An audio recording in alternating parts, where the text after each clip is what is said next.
배경을 좀 말씀드리겠습니다. 이스라엘의 왕이 있기 전에 하나님께서 사사들을 세워서 이스라엘을 통치하게 하셨습니다. 사사는 히브리어로 쇼페트라 그랬습니다. 쇼페트. 원래 뜻은 재판관이라는 뜻입니다. 그래서 공동 번역 성경에서는 사사기를 판관기 이렇게 번역을 했습니다. 판관기는 재판관기 뭐 그런 뜻이죠. 사사들은 평소에 이스라엘 백성들을 재판했지만 전쟁 때는 군대 사령관 역할도 했습니다. 자, 사사기에는 모두 12명의 사사가 등장하는데, 자, 오늘도 복습을 좀 하겠습니다. 다 외우시겠습니까? 12명. 12명 다 외우실 때까지 제가 반복할 테니까 우리 흔히 하는 말로 네가 이기나 내가 이기나 여러분의 머리가 이기는지 계속해서 반복해서 머리에 박힐 때까지, 자동으로 나올 때까지 해보겠습니다. 첫 번째 사사가 누구였습니까? 첫 번째 온니엘, 갈렙의 조카라 그랬습니다. 구산 리사다임을 물리쳤습니다. 두 번째 사사는 누구였습니까? 에훗은 오른손을 쓰지 못하는 사람, 오른손에 장애가 있었습니다. 모압 왕 에글론을 죽였습니다. 세 번째 사사는 누구입니까? 삼갈, 목동 출신이죠. 소모는 막대기로 블레셋 사람 600명을 물리쳤습니다. 네 번째 사사는 누구입니까? 드보라, 유일한 여자 사사, 바락과 협력해서 가나안 왕 야빈과 그의 군대 시스라를 물리쳤습니다. 다섯 번째 사사는 누구입니까? 기드온입니다. 농부 출신이죠. 300명 용사로 미디안 군대 13만 5천 명을 물리쳤습니다. 그런데 70명의 자식을 낳았는데 그 아비멜렉이 다른 아들들을 다 죽였다 그랬습니다. 여섯 번째 사사는 누구입니까? 돌라. 일곱 번째 사사는 야일하면 숫자 무엇이 생각난다고요? 30명의 아들, 30마리의 나귀, 또 30개의 성읍을 소유했습니다. 사사를 하는 동안 그저 자기 식구들끼리 잘 먹고 잘 살았던 사람입니다. 여덟 번째 사사는 입다는 정말 입지전적인 그런 인물이죠. 홍길동과 같은 사람이죠. 고난을 이겨낸 큰 용사입니다. 암몬을 물리쳤습니다. 그런데 한 가지 서원을 잘못해서 무남동녀 딸을 잃었죠. 그리고 에브라임 지파에게 본때를 보여준 사람이었습니다. 아홉 번째 사사는 누구입니까? 입산, 아들 30, 딸 30을 모두 불신 결혼을 시켰습니다. 열 번째 사사는 엘론, 11번째 사사는 압돈.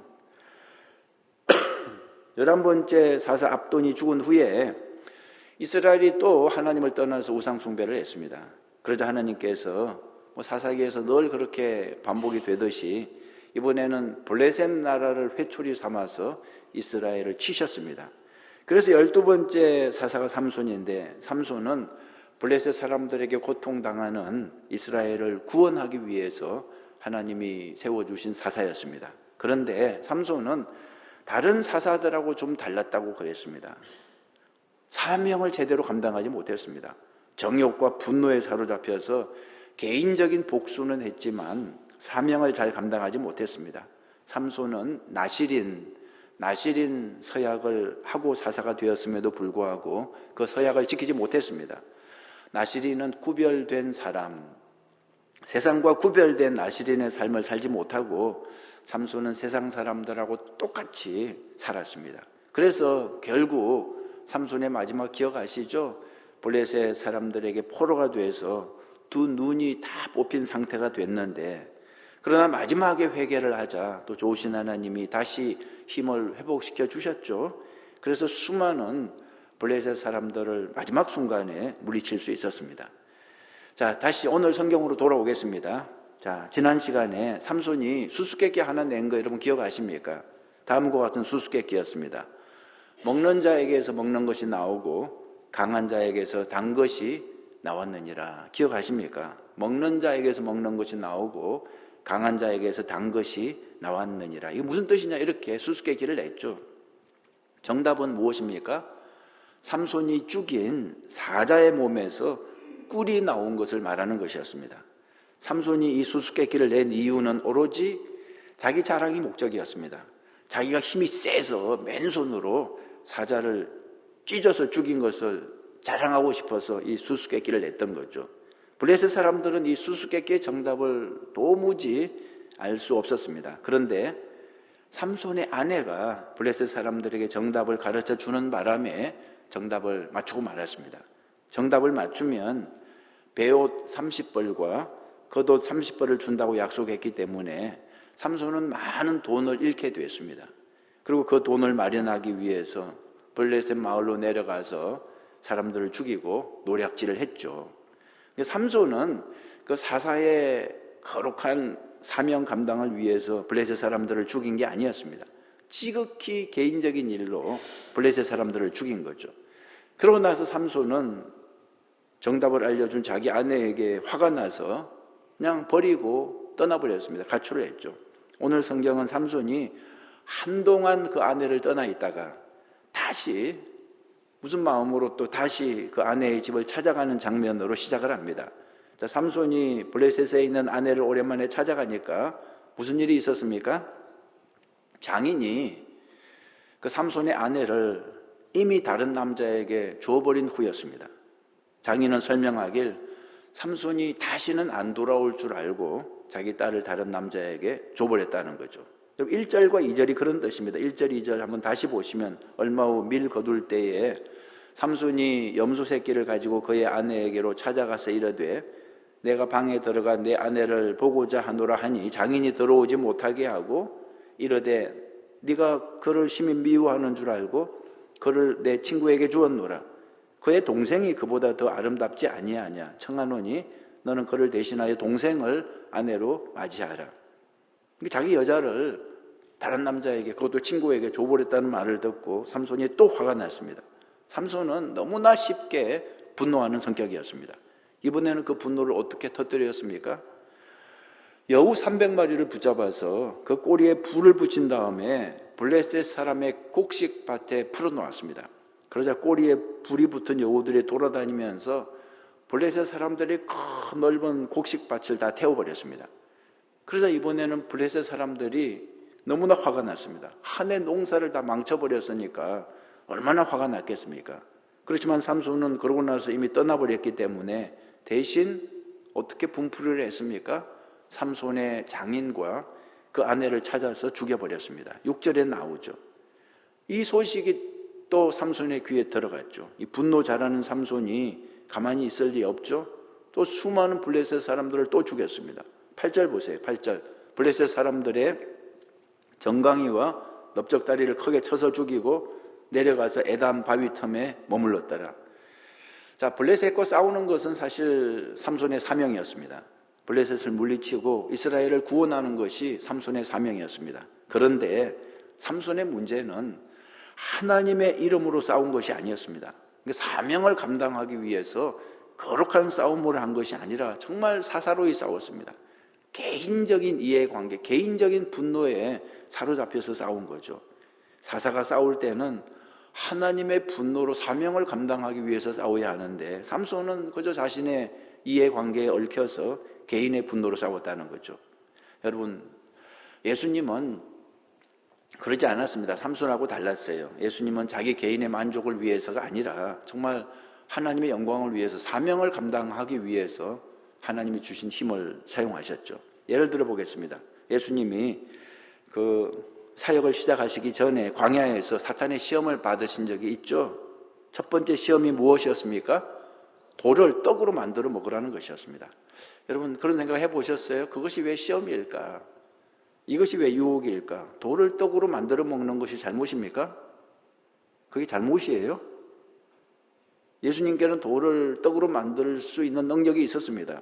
이 능력은 하나님이 주신 것이었습니다. 그런데 그 능력을 왜 주셨을까요? 그런 능력을 왜 주셨을까요? 사명을 감당하라고 주신 거죠. 하나님의 일을 하라고 주신 거죠.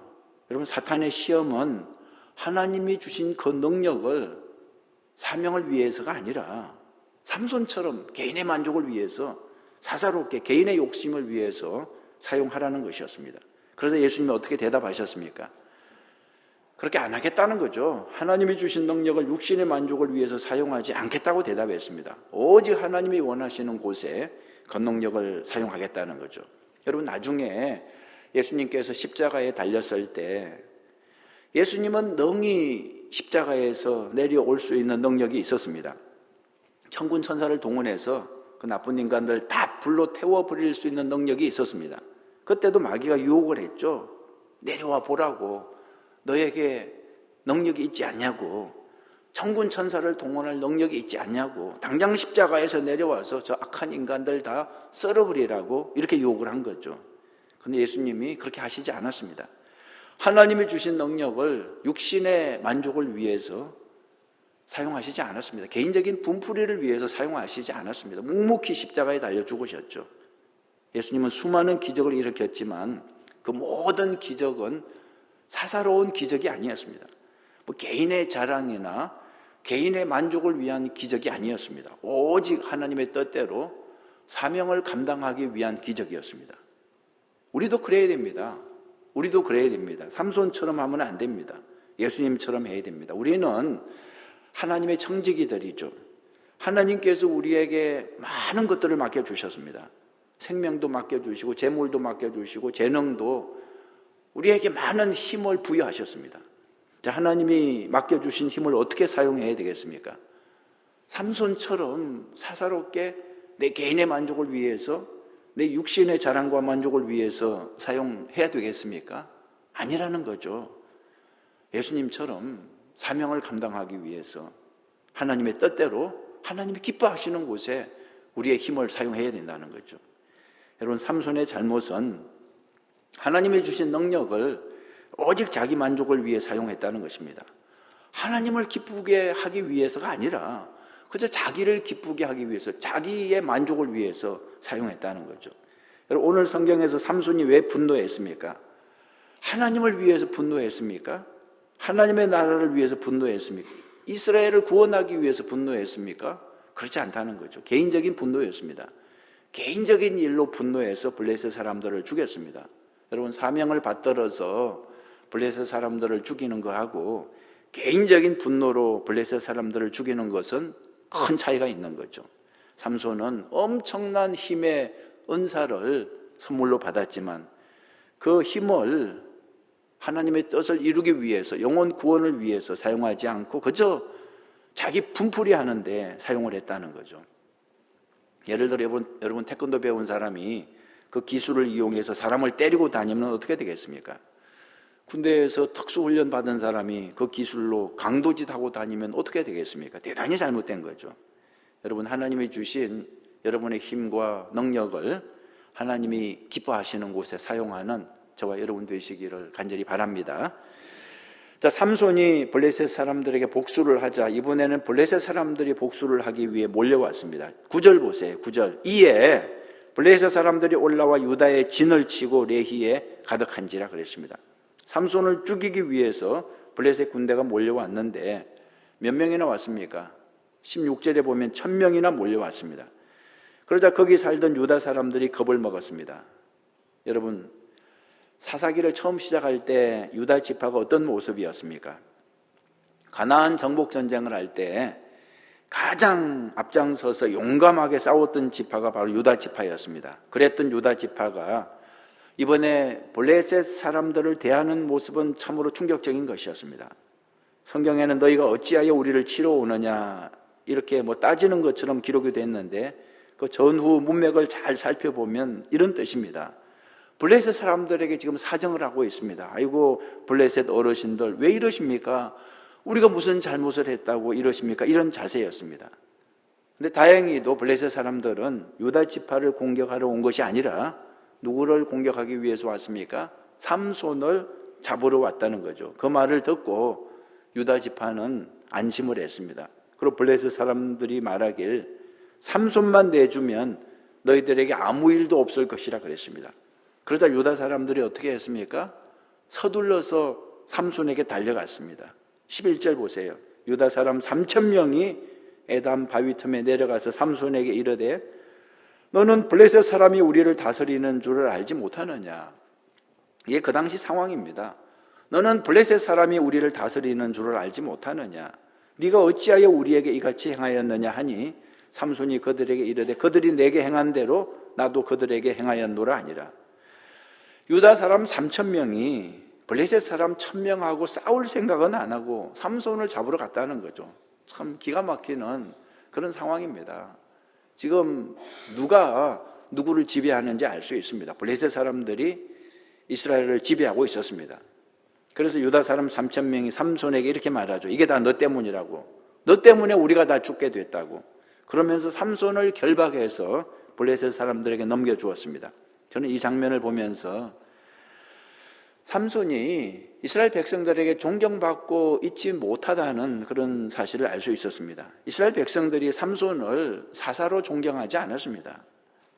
존경을 했다면 문제가 생겼을 때 삼손에게 도움을 청했겠죠. 그러나 존경을 받지 못했기 때문에 오히려 삼손을 체포한 겁니다. 블레셋 사람들에게 넘겨주기 위해서. 여러분, 이스라엘에 지금까지 사사가 11명 있었지만 이렇게 존경받지 못한 사사가 없었습니다.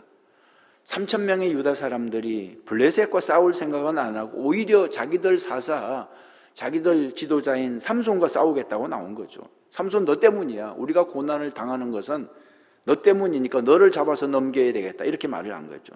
이스라엘 백성들이 삼손을 존경하지 않았습니다. 여러분, 삼손이 정말 지도자가 되기 위해서는 이 백성들의 존경을 받아야 됩니다. 모든 지도자가 다 그렇죠. 존경을 받아야 지도자 역할을 감당할 수 있습니다.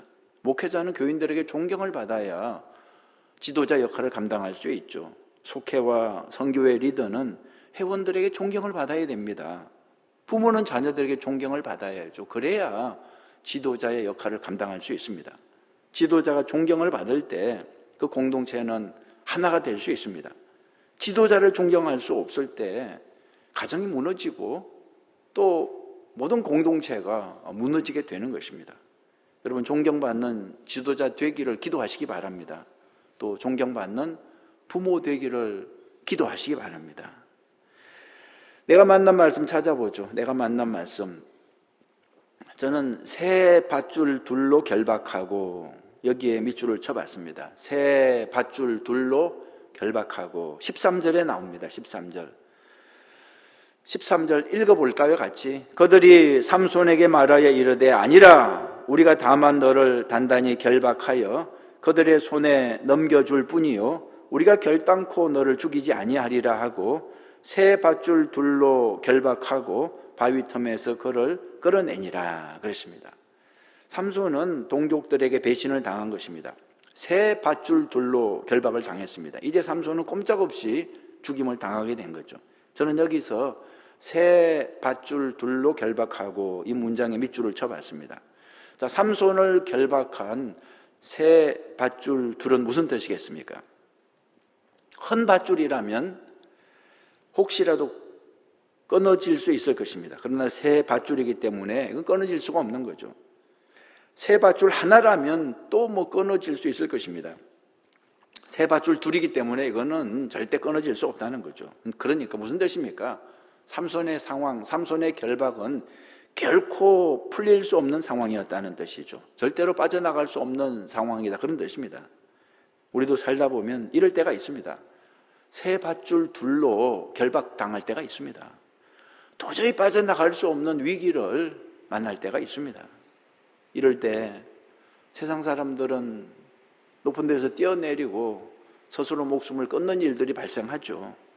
그러나 우리는 이럴 때 하나님을 향해서 부르짖어야 되죠. 삼손이 하나님을 향해서 부르짖었을 거예요. 하나님께서 은혜를 베풀어 주셨습니다. 하나님의 영이 삼손에게 임했습니다. 하나님이 도와주셨다는 거죠. 그러자 삼손을 결박했던 새 밧줄 둘이 너무나 쉽게 끊어지고 삼손은 주변에 있던 죽은 나귀의 턱뼈를 집어들어서 블레셋 사람 1,000명을 순식간에 쳐서 죽였습니다. 이 사건은 세계 전쟁사에 길이 남는 유명한 사건이 됐습니다. 1대 1000의 싸움에서 승리한 사건입니다. 더구나 특별한 무기도 없이 나귀의 턱뼈 하나로 칼로 무장한 적군 1,000명을 이긴 거죠. 그러니까 우리가 여기서 정말 성령 충만의 힘을 알 수 있는 것입니다. 성령으로 충만하면 무슨 일이 생깁니까? 새 밧줄 둘이라도 능히 끊을 수 있다는 것입니다. 혼자서 1000명을 능히 물리칠 수 있다는 것입니다. 성령으로 충만하면 그 나귀의 특배 하나로 칼과 창을 이길 수 있다는 것입니다. 여러분, 오늘 기도할 때 성령 충만을 구하시기 바랍니다.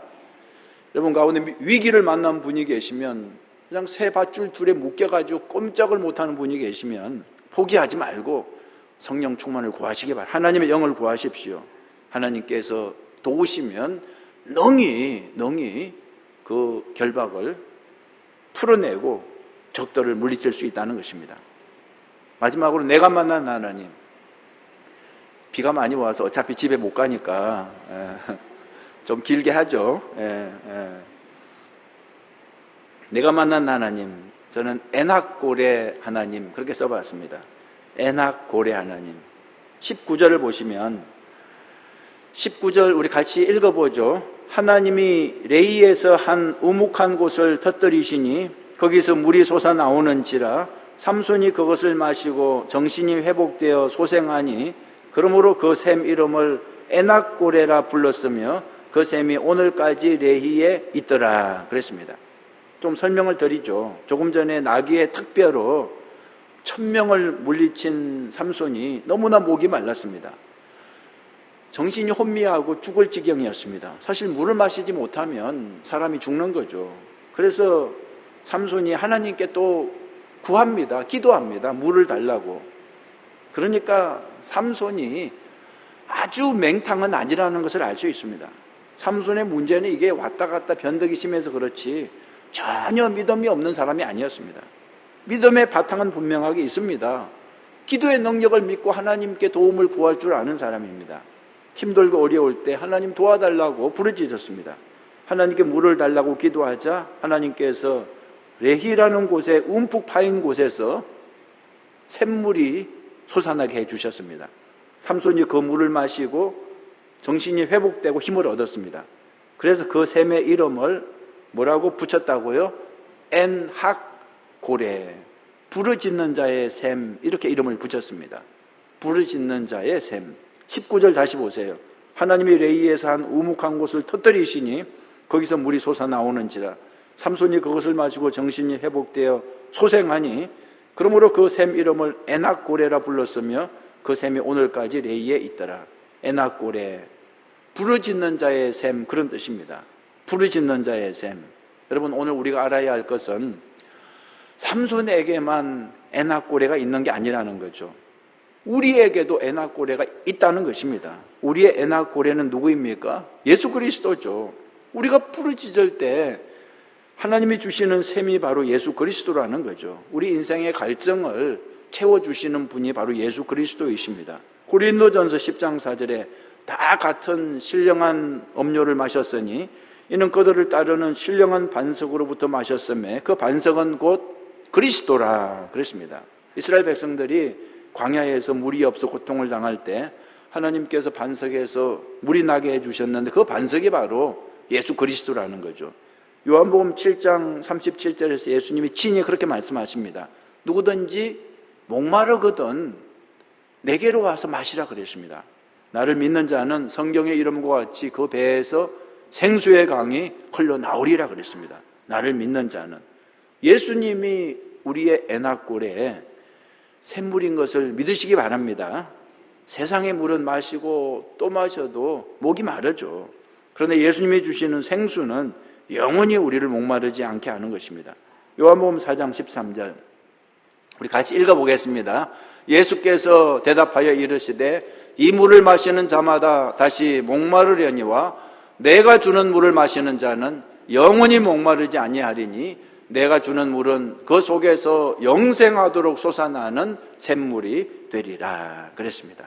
오늘 목이 마르신 분은 하나님께 부르짖어 기도하십시오.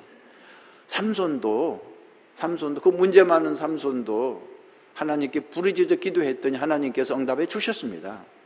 우리가 오늘 기도할 때 우리에게도 에낙고레 예수 그리스도께서 생수의 강이 흘러나오게 해 주실 줄 믿습니다.